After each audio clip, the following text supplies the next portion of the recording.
बहुत समय पहले की बात है। नर्मदा नदी के किनारे बसा था एक छोटा सा गांव, सोनपुर।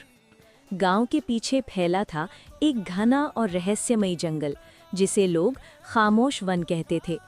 लोग मानते थे कि उस जंगल में कुछ ऐसा है जो सिर्फ वही समझ सकता है जिसका दिल साफ हो।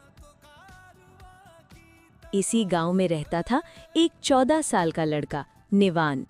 निवान गरीब था, पर उसका दिल बहुत अमीर था।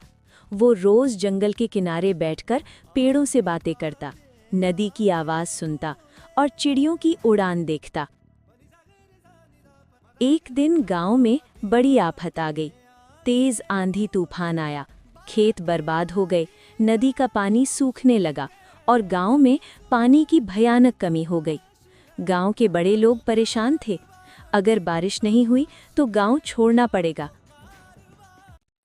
उसी रात निवान को अजीब सपना आया। उसने देखा कि जंगल का सबसे पुराना बरगद का पेड़ उसे कह रहा है, पानी अभी जिंदा है, बस रास्ता भूल गया है। सुबह होते ही निवान अकेला जंगल में चला गया।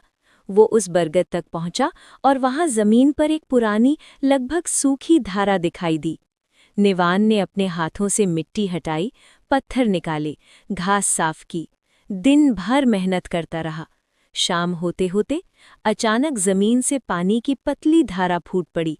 निवान खुशी से चिल्लाया, माँ, पानी मिल गया! गांव वाले दौड़े आए। धीरे धीरे वही धारा एक छोटी नदी बन गई जो सीधे गांव के खेतों तक पहुंची। कुछ ही दिनों में खेत फिर हरे हो गए, नदी फिर बहने लगी। गांव की जान लौट आई। गांव के मुखिया ने निवान से कहा, तूने ये सब कैसे किया? निवान मुस्कुराया और बोला, मैंने जंगल की सुनी, आपने नहीं। उस दिन के बाद गांव और जंगल के बीच एक अटूट रिश्ता बन गया। लोग अब जंगल को सिर्फ लकड़ी नहीं, जिंदगी समझने लगे। और निवान, वो गांव का सबसे छोटा मगर सबसे बड़ा हीरो बन गया। सीख, जो प्रकृति की सुनता है वही भविष्य लिखता है।